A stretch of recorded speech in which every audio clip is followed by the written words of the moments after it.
Hello and अस्सलाम वालेकुम। Welcome to my YouTube channel Zaidi sports. तो जनाब कुछ टॉपिक्स हैं जिनके हवाले से आज की वीडियो में बात करेंगे। सबसे पहले इंडिया और ऑस्ट्रेलिया के दरमियान आपको मालूम है कि बॉर्डर गावस्कर ट्रॉफी का तीसरा टेस्ट मैच होना है, लेकिन तीसरे टेस्ट मैच से पहले ऑस्ट्रेलिया के खिलाड़ियों के दरमियान और ऑस्ट्रेलियन मीडिया और ऑस्ट्रेलिया के साबिक खिलाड़ियों के दरमियान एक बड़ी जो जंग छिड़ चुकी है। और ऐसा लग रहा है कि बॉर्डर गावस्कर ट्रॉफी तो एक साइड पर है, लेकिन ऑस्ट्रेलिया के खिलाड़ियों और ऑस्ट्रेलिया की जो पब्लिक है उनके दरमियान अपनी एक जो है वो जंग छिड़ी हुई है। उसके हवाले से बात करेंगे। उस्मान ख्वाजा जो है वो इस टाइम जो है वो ट्रेंडिंग पर चल रहे हैं, उनके हवाले से क्या खबर आ रही है, उन्होंने क्या कुछ बोला और उसके बाद उनको क्या कुछ कहा जा रहा है ऑस्ट्रेलियन मीडिया की जानब से, इसके हवाले से बात करेंगे। उसके बाद नंबर 2 पे आकाश चोपड़ा और वेंकटेश प्रसाद के दरमियान एक और लड़ाई जो है वो केएल राहुल को लेके शुरू हो चुकी है। आपको मालूम है कि जैसा कि 2 दिन से केएल राहुल एक हॉट टॉपिक बना हुआ है, इसके हवाले से भी बात करेंगे। भाई सही कौन है और गलत कौन है, क्या केएल राहुल की वाकई में टीम में जगह बनती है, भाई इस पे भी बात करेंगे। उसके बाद पाकिस्तान में बलूचिस्तान में एक जो है वो इस इंसानियत को शर्मिंदा कर देने वाला वाकया पेश है। एक माँ के फेस के ऊपर तेजाब फेंका गया है, उसके 2 बच्चों को कत्ल किया गया है और यकीन माने कि दिल को दहला देने वाली कुछ खबरें आ रही हैं और उसके हवाले से भी बात करेंगे कि यार इंसानियत कहाँ पर गई है, हम सब लोग क्या हमारे ज़मीर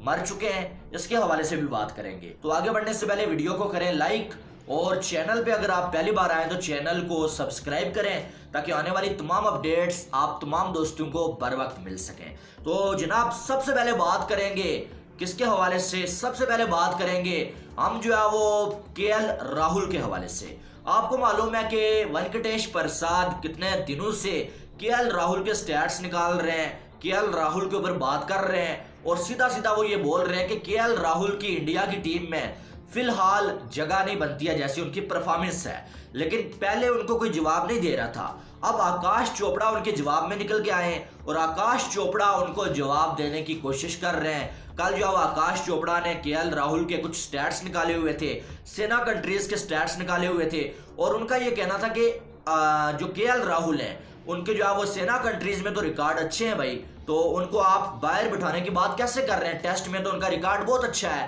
तो उन्हें आप कैसे बाहर बिठाने की बात कर रहे हैं। और इसी के बीच अब जो ट्रेंडिंग पे चल रहे हैं आकाश चोपड़ा भी और वेंकटेश प्रसाद भी। और आकाश चोपड़ा भी कुछ कम नहीं है, उनके भी पुराने जो ट्वीट्स हैं वो निकाले जा रहे हैं। एक वक्त ऐसा था कि आकाश चोपड़ा जो रोहित शर्मा के अगेंस्ट थे, आकाश चोपड़ा ये कहते थे कि रोहित शर्मा की टेस्ट में जगह ही नहीं बनती है, टेस्ट में अगर ओपनर खिलाना है तो रहाने को खिलाओ, लेकिन रोहित शर्मा की टेस्ट में किसी सूरत में जगह नहीं बनती है। ये तो इतना तक बोल देते कि रोहित शर्मा के पास टैलेंट ही नहीं है। आकाश चोपड़ा का ये ट्वीट जो वायरल हो रहा है, हालांकि अभी उन्होंने उसको डिलीट कर दिया है, लेकिन लोग तो उसको वायरल कर रहे हैं। तो आकाश चोपड़ा इससे पहले कहते रहे वो गौतम गंभीर की जो सिलेक्शन होती थी उसके ऊपर भी सवालात उठाते रहे। तो आकाश चोपड़ा की कुछ ऐसी बातें होती हैं जिस पर इनकी बातें देख के ऐसा लगता है कि यार ये फेवरेटिज्म करते हैं, जो इनका फेवरेट बंदा है भाई उसको बहुत ज्यादा ये सपोर्ट कर देते हैं और जिनसे इनकी बनती नहीं है या जो इनके फेवरेट नहीं है भाई उनको ये हमेशा पीछे धकेलते रहते हैं।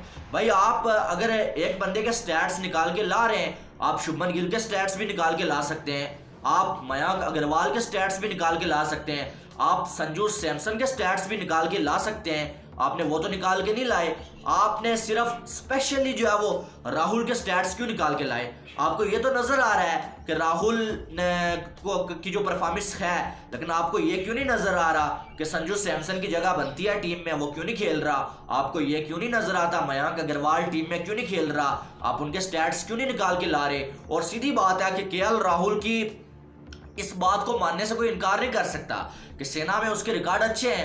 आप देखें साउथ अफ्रीका में उसने 16 गया था, इंडिया मैच जीता था, इंग्लैंड में उसने रोहित के साथ मिलकर जो है 16 गया था, इंडिया को वहां पर जो है वो अच्छी पोजीशन में वो लेके आ गया था। तो रिकॉर्ड्स तो अच्छे हैं, लेकिन यार करंट परफॉर्मेंस का क्या, अभी तो राहुल की परफॉर्मेंस नहीं हो रही है और सेना में अगर वो परफॉर्म कर रहा है तो सेना में खिलाओ। अभी तो मैच इंडिया में है ना, अभी तो इंडिया में मैच हो रहे हैं ना, अभी तो पहले 2 मैच उसको ज्यादा से ज्यादा 2-3 मैच मिलते हैं यार। टेस्ट मैच में 4 इनिंग्स में अगर बंदा बैटिंग कर लेता है तो 2 मैच तो उसको मिल गए भाई, तो वहां पर तो उसने परफॉर्म नहीं किया। तो इसका मतलब यह कि जो करंट परफॉर्मर है, जो परफॉर्मेंस दे रहा है भाई, उसको खिलाएं। और राहुल जब फॉर्म में वापस आ जाए उसको दोबारा से खिला लें। विराट कोहली की तो आपने ऐसी की तैसी की हुई थी, हालांकि विराट कोहली के तो बराबर कोई खिलाड़ी है ही नहीं है यहाँ पर इंडिया में इस टाइम। जो करंट प्लेयर्स हैं उनमें तो नहीं है ना। विराट कोहली ने जितनी सेंचुरीज बनाई हुई हैं, विराट कोहली ने आपको वर्ल्ड कप जितवाया हुआ है, विराट कोहली ने जो आपके लिए परफॉर्मेंस दी हुई है वो तो किसी ने अभी तक नहीं ना की है। तो विराट कोहली का तो हर रोज ट्रेंड चला होता था। कोई कह रहा था विराट को बाहर निकालो, कोई कह रहा था विराट को रिटायरमेंट लेनी चाहिए, कोई कह रहा था जी विराट का करियर एंड हो गया है। तो तब तो किसी ने इतनी बात नहीं की है। अब जो बंदा परफॉर्म कर ही नहीं रहा है उस पर अगर कोई बात कर रहा है तो सबको बुरा लग रहा है भाई। वो क्यों बुरा लग रहा है? अगर राहुल खेलना डिजर्व करते हैं तो बाकी जो पीछे 3-4 परफॉर्म करके बैठे हुए हैं क्या वो डिजर्व नहीं करते हैं? आप देखें शुभमन गिल 3-4 सेंचुरियां रिसेंट टाइम में लगा चुका है, 1 साल भी नहीं हुआ है उसे, तो क्या वो डिजर्व नहीं करता है भाई? वो भी तो परफॉर्म करके पीछे बैठा हुआ है ना, वो भी डिजर्व करता है। संजू सैमसन परफॉर्म करने के बावजूद पीछे बैठा हुआ है, वो भी तो डिजर्व करता है भाई। आप देखें उसका क्या नाम है रहाणे, वो भी तो परफॉर्म कर रहा है ना, फिर वो भी डिजर्व करता है। तो सिर्फ केएल राहुल ही क्यों भाई? तो कहने का मकसद यह है कि यार सपोर्ट करें, हर एक खिलाड़ी को सपोर्ट करें। ये आपके ही खिलाड़ी हैं, किसी के नहीं है, इंडिया के ही खिलाड़ी हैं, लेकिन सपोर्ट भी एक हद तक करें। वहां तक सपोर्ट करें जहां तक आपको लगे कि यार अब इसके होने से किसी और के साथ नाइंसाफी नहीं हो रही है। अगर एक प्लेयर परफॉर्म नहीं कर रहा, आपने वर्ल्ड कप, आप देखें एक वर्ल्ड कप खेलना भी किसी खिलाड़ी का ख्वाब होता है, और बहुत सारे खिलाड़ी पूरा करियर अपना गुजार देते हैं लेकिन उनको एक वर्ल्ड कप नहीं मिलता है। और केएल राहुल कितने वर्ल्ड कप खेल चुके हैं, एशिया कप खेल चुके हैं, क्या परफॉर्मेंस है मुझे बता दें उनकी? मुझे तो नजर नहीं आ रही है। मैंने अक्सर पहले दूसरे ओवर में इनको आउट होते हुए देखा है और पूरी टीम पे प्रेशर डालते हुए देखा है भाई। तो फिर आप कैसे जो है वो कह सकते हैं कि राहुल की जगह बनती है और गिल की नहीं बनती है, संजू की नहीं बनती है, या फिर मयंक अग्रवाल की नहीं बनती है भाई? ऐसा बिल्कुल नहीं है। मैं राहुल का फैन हूँ, ठीक है, मैंने भी राहुल को बड़ी तारीफें की हैं, बड़ा सपोर्ट किया है, लेकिन अब ये वक्त आ गया है कि अब राहुल को डोमेस्टिक में जाके परफॉर्म करके वापस आना पड़ेगा। परफॉर्म करने के लिए इंटरनेशनल क्रिकेट नहीं होती है मेरे दोस्त, परफॉर्म आपको डोमेस्टिक में जाके करना होता है। अगर सचिन तेंदुलकर डोमेस्टिक खेल सकते हैं, पुजारा खेल सकते हैं, तो फिर राहुल भी खेल सकते हैं। डोमेस्टिक खेलने से किसी के कैरियर पे कोई आंच नहीं आती या कोई छोटा नहीं हो जाता है, तो मेरे ख्याल से जाना चाहिए। और वेंकटेश प्रसाद की भी जहां तक बात है, उनका भी कोई अपना पर्सनल जो मामला हो सकता है राहुल से। जिस तरह से मैच जारी होता है वो पीछे ट्वीट पे ट्वीट कर रहे होते हैं, लेकिन मुझे जो सही लग रहा है, आपकी अपनी राय हो सकती है, मैं जो है वो अपनी राय आपको दे रहा हूँ, ठीक है। तो मैंने वो भी देखे हैं आकाश चोपड़ा के ट्वीट्स जो रोहित शर्मा के लिए उन्होंने किए हुए, तो रोहित शर्मा ने उनको भी गलत साबित किया, सबको गलत साबित किया। रोहित शर्मा तो इस टाइम टेस्ट में दुनिया के बेहतरीन ओपनर्स में उसका नाम आता है, तो उसके हवाले से भी आकाश चोपड़ा उस टाइम इसके मुखालिफ थे, खिलाफ थे कि यार रोहित को क्यों खिला रहे हो टेस्ट में, रोहित को तो टेस्ट में जगह ही नहीं बनती है, रोहित तो टेस्ट में जो है वो खेल ही नहीं सकते, वो जो बॉल को रोक ही नहीं सकते, उनको क्यों खिला रहे हो? तो आप देखें रोहित तो खेल रहे हैं टीम में, और वो सबको गलत साबित कर दिया रोहित शर्मा ने। बहरहाल इस टाइम जो ट्विटर पे नजर आ रहा है तो आकाश चोपड़ा पे जो बात हो रही है, आकाश चोपड़ा के खिलाफ हो गए हैं लोग जो उनके बहुत सारे उनके फैंस भी हैं, मैं भी उनका फैन हूँ, मैं उनकी कमेंट्री का बहुत बड़ा फैन हूँ, उनके एनालिसिस का भी फैन हूँ, इसमें कोई शक नहीं है। लेकिन जहां पर एक बंदा थोड़ा गलत नजर आए, बंदा या एक बंदे को सबसे ज्यादा सपोर्ट करता हुआ नजर आए और बाकियों को पीछे धकेलता रहे, तो फिर वहां पर मैं भी आके बोलूंगा कि यार ये सही नहीं हो रहा है। राहुल को मैं नहीं कह रहा उसका कैरियर खत्म कर दे, उसे बाहर कर दे हमेशा के लिए, लेकिन यहाँ पर राहुल का बैठना बनता है और किसी और यंगस्टर का खेलना बनता है। जब राहुल फॉर्म में वापस आ जाए उसको आप खिला लें, तो उसके बाद आगे बात करें अगर, तो आगे यार जो है वो उस्मान ख्वाजा जो वो नाराज नजर आए ऑस्ट्रेलियन मीडिया के ऊपर, और उस्मान ख्वाजा ने बोला कि यार ये जो लोग बाहर बैठ के जहर उगल रहे हैं, इनको मालूम नहीं है कि अंदर हो क्या रहा है हमारे साथ, हम खेल कैसे रहे हैं। और फिर उन्होंने बोला कि जब हम जो है वो अच्छा खेलते हैं तो आप ही तारीफ करते हैं, जब 1-2 मैचेस में हमारी परफॉर्मेंस बुरी होती है तो आप लोग जो है मुंह से जहर उगलने लगते हैं, चाहे हमारा मीडिया हो चाहे हमारे साबिक खिलाड़ी हो। फिर उन्होंने बोला कि जो हमें सिखा रहे हैं टेक्निक्स, कि यार आपकी टेक्निक्स अच्छी नहीं है, आपका जो है वो खेलने का स्टाइल अच्छा नहीं है, आप स्टेट बैट नहीं खेल सकते हैं। तो उन्होंने बोला कि भाई जहां पर बॉल जो है टर्न हो रहा हो ज्यादा, और जहां पर जो है वो इतना मुश्किल हो रहा हो, तो वहां पर आपको जो है वो रिवर्स स्वीप ही मारने पड़ते हैं, सीधा सीधा खेलते हुए आप आउट हो जाते हैं। तो उन्होंने बोला कि हम भी जो है वो आपकी तरह ही इंसान है भाई, हमें जो है बख्शते हैं, हमारे ऊपर इतनी तनकीद ना करें। और ख़ास करके उन्होंने यही बोला कि यार हम ही परफॉर्म करके आपको जो है नंबर 1 हमने ही बनाया हुआ था और 2 मैच में परफॉर्म नहीं हुआ तो आपने जहर उगलना शुरू कर दिया। और उन्होंने खास करके माइकल क्लार्क को जवाब देते हुए बोला कि यहाँ पर जो है वो बहुत सारे लोग बाहर बैठ के हमें टेक्निक्स सिखा रहे हैं, लेकिन जो हम खेल रहे हैं हमें ही मालूम है कि हमारे लिए क्या मुश्किलात हैं, हम किस तरह से जो है सामना कर रहे हैं। और उन्होंने तानेबाजी किया है, तकरीबन तानेबाजी के जिन्होंने कभी बैट नहीं पकड़ा है वो भी हमें बता रहे हैं, बहुत सारे लोगों को, बहुत सारे मीडिया वालों को।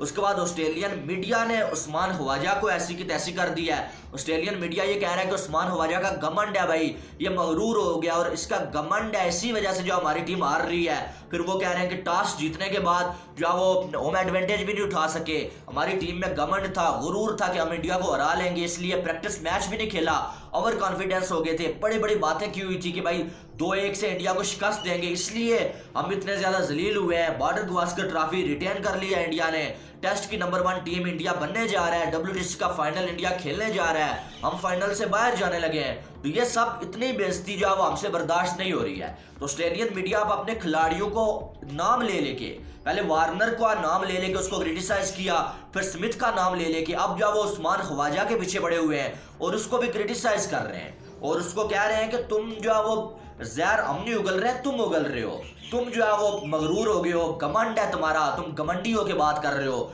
और तुम जो है वो मीडिया वालों पे बात कर रहे हो। तो अब आप समझ लें कि एक तो बॉर्डर गवास्कर ट्रॉफी में जो है जंग तो है ही, जंग क्या है यानी कि WTC का फाइनल खेलने के लिए मुकाबला तो है ही, लेकिन दूसरी साइड ऑस्ट्रेलियन मीडिया और ऑस्ट्रेलिया के खिलाड़ियों के दरमियान माहौल खराब हो चुका है, गर्मा गर्मी हो चुकी है भाई। और अब वहां से देखना है कि क्या होता है, इससे भी खिलाड़ियों पर बहुत ज्यादा प्रेशर पड़ता है। आगे ही 2 मैच हार चुके हैं तो मुझे तो ऐसा लग रहा है कि 4-0 भी होना बनता है भाई, हो भी सकता है जिस तरह से इंडिया की टीम खेल रही है। बहरहाल उसके बाद पाकिस्तान में बलूचिस्तान में जो एक वाकया पेश आया यार, दिल दहला देने वाला वाकया पेश आया है। एक औरत के मुंह पे तेजाब फेंका गया है और उसका बिल्कुल चेहरा कुचल दिया गया है और उसके बच्चों का भी, 2 उसके जवान बच्चे थे, एक 18 साल का था मेरे ख्याल में और एक 12-13 साल का था, उनका जो है वो चेहरा भी कुचल दिया गया और तेजाब उनके फेस पे भी फेंका गया है। और ये वाकया सारा क्या, मेरा तो हमारा चैनल जो है वो क्रिकेट का है भाई, स्पोर्ट पे हम बात करते हैं, लेकिन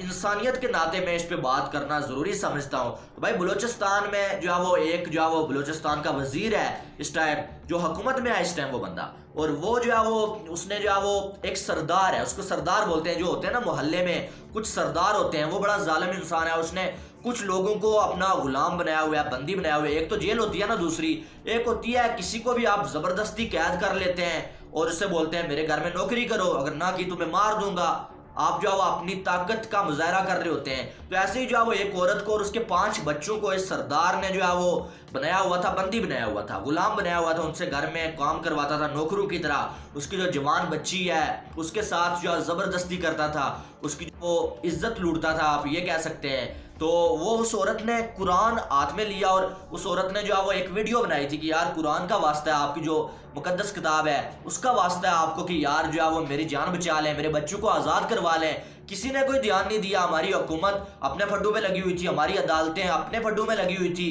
हमारे जो बड़े बड़े वजीर हैं वो अपनी सियासत चमकाने में लगे हुए थे, हमारी आर्मी वो अपनी सियासत चमकाने में लगी हुई थी, लेकिन किसी ने उसकी बातों पे ध्यान नहीं दिया। कुछ दिन पहले उसकी वीडियो आई थी, लेकिन कल अब उसकी एक और वीडियो आई है, एक पिक्चर आई है जिसमें उसकी लाश और उसके 2 बच्चों की लाश कुएं से मिली है और जो है वो उनके मुंह जो है वो कुचले हुए हैं, उनके मुंह पे तेजाब फेंका गया है और उनको कत्ल कर दिया गया है। और अभी तक वो बंदा गिरफ्तार नहीं हुआ, हालांकि उसके बेटे ने खुद बोला कि यार मेरा बाप ऐसा है, मेरे बाप ने ये काम किया, और उनको गुलाम बनाया हुआ है। उनकी पिक्चर्स, उनकी वीडियोस जो उसके घर से आई हुई हैं जहां पर वो उनसे काम करवा रहा है जबरदस्ती, लेकिन उसके बावजूद हमारी हुकूमत खामोश, हमारी पुलिस खामोश, कोई किसी ने उस पर अभी तक कोई एक्शन नहीं लिया। तो यार इंसानियत भी शर्मिंदा है, यकीन माने कि आपको पता भी होता है कि ये जुर्म होने वाला है, उसके बाद भी आप रोक नहीं पाते हैं उसको। अभी भी उसके 3 बच्चे अभी उस सरदार के पास जो है वो इस टाइम उसकी कह सकते हैं कि उसके अंडर है भाई, और वो उनको गुलाम बनाया हुआ है उसने, लेकिन अभी तक उनको भी नहीं छुड़ाया गया। शायद आने वाले वक्त में, आने वाले घंटों में उनको भी वो मार दे। तो यार यकीन माने इंसानियत खत्म हो गई है। हर रोज पाकिस्तान में ऐसे वाकयात होते हैं और हर रोज मैं सोचता हूँ कि यार इंसान के गिरने की ये आखिरी हद है। ये आखिरी इंतहा है इंसान के गिरने की। लेकिन दूसरे ही दिन कोई ऐसा वाकया पेश आता है कि मैं हैरान हो जाता हूँ, यार इंसान इससे भी ज्यादा गिर सकता है यार। और क्या यार इंसानियत खत्म हो गई है। यकीन माने ऐसा वाकया कि इंसानियत शर्मिंदा हो गई है। ये सिर्फ किसी एक की माँ नहीं थी, ये हम सब की माएँ हैं। और आज वो किसी की माँ थी, कल हम में से किसी की भी हो सकती है उस जगह पे। तो यकीन माने इंसानियत शर्मिंदा है। और एक इंसान का कत्ल करना पूरी इंसानियत के कत्ल करने के बराबर होता है। यार यकीन माने दुख हुआ है, मैंने जब वो वीडियो देखी है, उसका फेस देखा है, तो मेरे जो वो आंखों से आंसू जारी हो गए। यार इंसानियत के नाते जो इस पर आवाज उठानी चाहिए। आप भी इस पे बात करें, हम भी कर रहे हैं। तो मेरा भी चैनल जो है आपको पता है सपोर्ट क्या, लेकिन इस पे बात करना जरूरी है यार। कम से कम हमारी बात करने से किसी को अगर इंसाफ मिल जाता है तो हम बार बार बात करेंगे यार। तो मेरे ख्याल से ये बहुत बड़ी नाइंसाफी हुई है। और ये हमारी हुकूमत के मुंह पे, हमारे जो इदारे हैं, हमारी जो अदालतें हैं, उनके मुंह के ऊपर एक जोरदार तमाचा है यार। कि उनको पहले एक औरत कह रही है कि हमारे साथ ये जुल्म हो रहा है, और वो अपने फड्डू में लगे हुए हैं, अपनी सियासत चमकाने में लगे हुए हैं। कोई इमरान खान के पीछे पड़ा हुआ है, कोई नवाज शरीफ के पीछे पड़ा हुआ है, कोई जो है वो किसी के पीछे पड़ा हुआ है। दिन रात वीडियोज आती हैं, जश्न मनाए जाते हैं, लेकिन किसी को नहीं मालूम कि गरीब के साथ क्या हो रहा है। कभी किसी के फेस पे तेजाब फेंका जाता है, कभी किसी की जवान बेटी की इज्जत लूटी जाती है, कभी जो है वो आटे की एक थैली के लिए जो है कोई बंदा जो है वो लोगों के नीचे आके जो है वो दब के मर जाता है। तो शर्म का मुकाम है यार। इंसानियत से यकीन माने भरोसा जो उठ गया है। तो बहरहाल आपके इसके बारे में क्या राय है वो आपने बताना है। तो चैनल पे पहली बार आए तो सब्सक्राइब करें, वीडियो को लाइक नहीं किया तो भाई लाइक करें, ताकि आने वाली तमाम अपडेट्स आपको बर वक्त मिल सकें। तो मिलते हैं नेक्स्ट वीडियो में, तब तक के लिए मुझे दीजिए इजाजत। अपना बहुत सारा ख्याल रखिएगा। Love you all. Allah Hafiz.